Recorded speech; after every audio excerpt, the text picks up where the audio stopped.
ഇന്നത്തെ എൻ്റെ ഉച്ചയുണ്ടെന്ന് നോക്കാം. മട്ടരിയുടെ ചോറാണ്.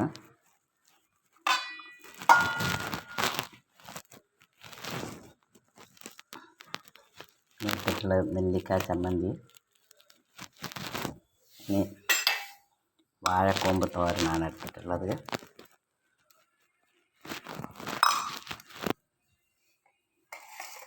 എടുത്തിട്ടുള്ളത് വഴുതിന വറുത്തത്, മസാലയും ഇഞ്ചി വെളുത്തുള്ളി പേസ്റ്റൊക്കെ ചേർത്ത് അരച്ചതാണ്. ഇത് നെല്ലിക്ക ചമ്മന്തിയാണ്.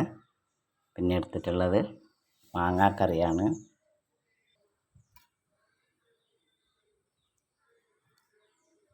ഇത്രയാണ് ഇന്നത്തെ എൻ്റെ ഉച്ചഭക്ഷണത്തിനുള്ളത്. ചോറ്, വഴുതിന വറുത്തത്, നെല്ലിക്ക ചമ്മന്തി, വാഴക്കൂമ്പ് തോരൻ, മാങ്ങാക്കറി. ഇത്രയായിട്ടുള്ളൊരു സിമ്പിളായിട്ടുള്ളൊരു ലഞ്ചാണ് ഇന്ന് എൻ്റെത്.